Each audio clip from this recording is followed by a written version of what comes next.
எல்லாருக்கும் வணக்கம். ரவையை வச்சு நம்ம ஒரே மாதிரி உப்புமா, தோசை இந்த மாதிரி கிச்சடி செய்யாமல் இந்த மாதிரி செஞ்சு பாருங்கள். ரொம்ப நல்லாயிருக்கும். ஒரு கப்பு ரவை எடுத்துருக்கிறேன். ஒரு மிக்ஸி ஜாரில் சேர்த்துக்கோங்க. அரை ஸ்பூனு சர்க்கரை எடுத்துருக்கிறேன். அதையும் சேர்த்து இதை இப்போ வந்து நல்லா பொடியாக அரைச்சிட்டு வந்துடலாம். இப்போ நம்ம ரவையை நல்லா நைஸாக அரைச்சாச்சு. இதை ஒரு பாத்திரத்தில் சேர்த்துக்கலாம். இப்போ நம்ம ரவை எடுத்தால் அதே கப்பில் 1.5 கப்பு பால் சேர்த்துக்கோங்க.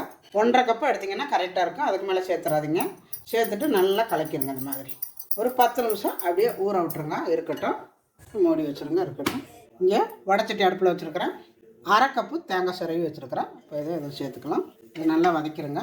இந்த தேங்காய் பூ கொஞ்சம் அப்படி ட்ரை ஆகணும். ட்ரை ஆனதும் இதுக்கு தகுந்த அளவுக்கு வெல்லம் சேர்த்துக்கோங்க. நான் இந்த அளவு எடுத்துருக்கிறேன்.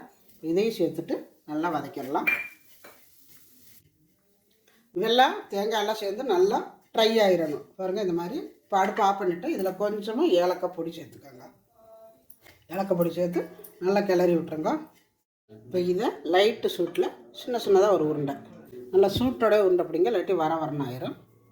இந்த மாதிரி சின்னதாக ஒரு உருண்டை பிடிச்சிக்கோங்க. எல்லாமே இந்த மாதிரி பிடிச்சி வச்சாச்சு. இருக்கட்டும். இப்போ 10 நிமிஷம் கழிச்சது ஓப்பன் பண்ணிவிட்டு ஒரு 1/4 ஸ்பூனு பேக்கிங் சோடா, ஒரு பிஞ்சு பேக்கிங் பவுடர், இது எல்லாத்தையும் சேர்த்து நல்லா கலக்கிடுங்க. இப்போ நல்லா கலக்கியாச்சு. இப்போ பார்த்திங்கன்னா இங்கே பனியாரக்கல் எடுத்து வச்சுருக்குறேன். அதில் எண்ணெய் தடவிக்கோங்க. நல்லா அந்த மாதிரி தடவிடுங்க. இந்த ரவை பாலை கொஞ்சம் கொஞ்சமாக அரை கரண்டியாக எடுத்து இதில் விட்டுக்கோங்க. இந்த மாதிரி அரை கரண்டி விடுங்க.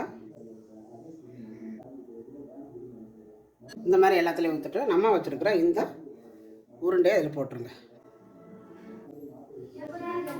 இப்போ இதுக்கு மேலே கொஞ்சம் கொஞ்சமாக மாவு விட்டுக்கோங்க. அப்படி இப்போ நம்ம எல்லாத்துலேயும் ஊற்றியாச்சு. இப்போ பார்த்திங்கன்னா ஒரு பாத்திரத்தில் தண்ணி வச்சுருக்கிறேன். நல்லா கொதிச்சுட்ருக்குது. இப்போ நம்ம தூக்கி இதில் வச்சுக்கலாம்.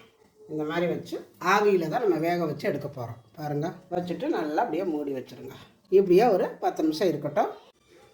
பாருங்கள், நல்லா வெந்துருச்சு. இப்போ நம்ம எடுத்துக்கலாம். எடுத்துகிட்டு இப்படி கரண்டி வச்சிங்கன்னா ஸ்பூனு தானாக வந்துடும். சூப்பராக இருக்குது. நல்லா பாஞ்சு மாதிரி இருக்குது. இப்போ பாருங்கள், முட்டை இல்லாமல் எந்த ஒரு மாவு சேர்க்காமல் ஆவியிலே வேக வச்சு எடுத்துருக்குறேன். ரொம்ப சாஃப்டாக இருக்குது. பாருங்களா, இங்கே பாருங்கள், ரவை பால் தேங்காய் போதுங்க. சூப்பரான ஒரு கேக் ரெடி. இது வந்து ஈஸியாக நம்ம செஞ்சிடலாம். பனியாரக்கல்லில் ஊற்றி கூட நம்ம கொடுக்குறதுனால கொடுக்கலாம். ஆனால் ஆவியில் வேக வச்சு இந்த மாதிரி பனியாரக்கல்லில் ஊற்றி கொடுக்கும்பொழுது இது ஒரு மாதிரி டிஃப்ரென்ஸாக வித்தியாசமாக இருக்கும். பன் கேக்கு மாதிரி செம்மையாக இருக்குங்க. கண்டிப்பாக நீங்களும் ஒரு முறை இது மாதிரி செஞ்சு பாருங்கள். செஞ்சு பார்த்துட்டு எப்படி வந்துச்சு அப்படிங்கிறத எனக்கு கமெண்ட்டில் சொல்லுங்கள். இந்த வீடியோ பிடிச்சிருந்தா லைக் பண்ணுங்கள், ஷேர் பண்ணுங்கள். செட்டிநாடு சமையலுக்கு சப்ஸ்கிரைப் பண்ணுங்கள். நன்றி. வாழ்க வளமுடன்.